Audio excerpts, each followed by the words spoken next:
कसैले तपाईको बुली खोसिदियो भने तपाईले के गर्नुहुन्थ्यो?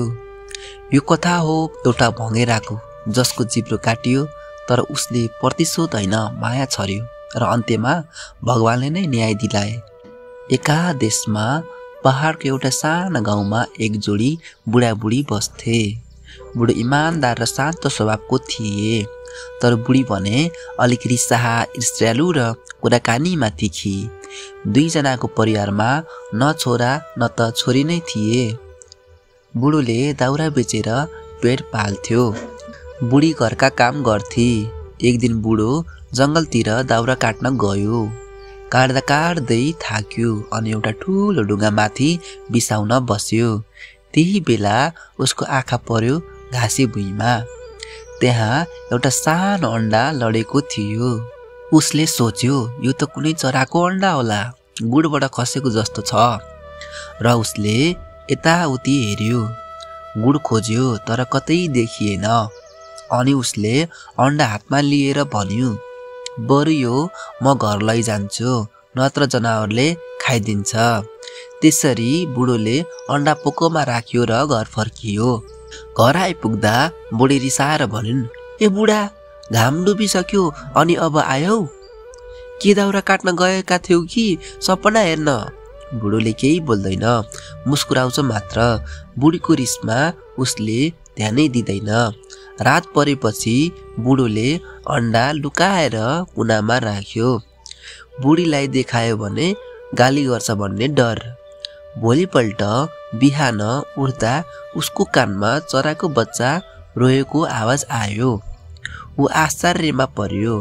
हेर्दा त्यो अन्डाबाट सानो भँगेराको बच्चा फुटिसकेको थियो। बुढो खुसीले मुस्कुरायो, अरे यो त बाँच्यो नि, अब म यसलाई पाल्छु भन्यो। त्यसपछि ऊ दिनहु त्यही भँगेरालाई दाना दिन्थ्यो, भँगेरासँग बोल्थ्यो र माया गर्थ्यो। भँगेरा पनि बिस्तारै ठुलो हुँदै गयो, पखेटा आयो र बोल्न सिक्यो। हो, त्यो भँगेरा मान्छे जस्तै बोल्थ्यो। बुवा बुवा खाउला नि भनेर मिठो स्वरमा बोल्थ्यो। एक दिन बुढो जंगल गएको बेला बुढीले रिसको आवेगमा भँगेरालाई समाती। अब त कति कराउँछस्, कराएर देखा भन्दै उसको जिब्रो काटिदिए। बिचरा भँगेरा रगताम्म भयो, पीडाले रुँदै उड्यो र जंगलतिर गयो। जाँदा जाँदै उसले प्रतिज्ञा गर्यो, अब म यो घर कहिल्यै फर्किन्न। बेलुकी बुढो फर्किँदा भँगेरा घरमा थिएन। बुढोले बुढीलाई सोध्यो, ए बुढी, मेरो भँगेरा कहाँ छ? बुढीले मुख फर्काएर भनिन्, थाहा छैन, उडेर गयो। तर जब बुढोले आँगनमा रगत र काटिएको जिब्रो देख्यो, उसको मुटु रोयो। दिन बिते, बुढो उदास र मौन नै बसे। तर एक दिन जंगलमा दाउरा काट्दै गर्दा उसले सुने, नमस्ते बुवा। ऊ फर्किएर हेर्छ, त्यो त उसको भँगेरा पो थियो। भँगेरालाई देखेर बुढोको आँखा रसायो र भन्यो, छोरो त बाँचिस्? भँगेरा मुस्कुराएर भन्यो, बुवा, अब रिस नगर्नुहोस्, म खुसी छु, मेरो घर हेर्न आउनुहोस्, मेरो परिवार पनि छ।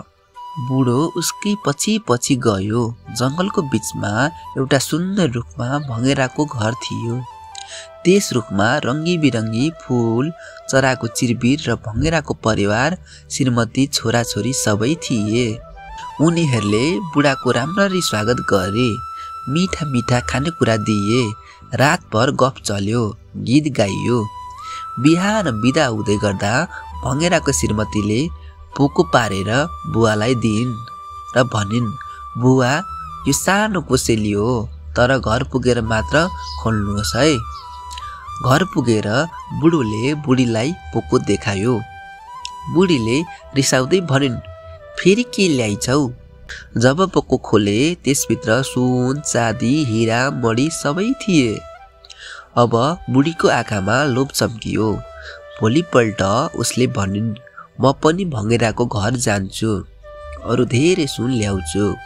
बुढोले रोके, नजाऊ बुढी, तिमीले पहिले जे गर्यौ त्यो सम्झ त। तर बुढीले सुन्दै सुनिनन्। उही बाटो हिँड्दै भँगेराको घर पुगिन्। भँगेराको परिवारले पनि स्वागत गरे। खाना दिए। बिदा हुँदै गर्दा भँगेराको श्रीमतीले फेरि पोको दिए, यो घर पुगेर खोल्नुहोस्। बुढी खुसीले मुस्कुराउँदै घर आइन्। घर आइपुग्दै पोको खोले, तर पोको भित्रबाट त सर्प, किरा, बिच्छी निस्कियो। रिसाएर बुढी भाग्दै गर्दा ढोकाको ढुङ्गामा ठोक्किन्। त्यो ठोक्करमै उनको प्राण गयो। बुढोले यो सब कुरा बुझ्यो। लोभ र रिसले अन्त्यमा आफैलाई नोक्सान पुर्याउँछ। उसले भगवानलाई धन्यवाद दियो र बाँकी जीवन शान्तिपूर्वक बितायो।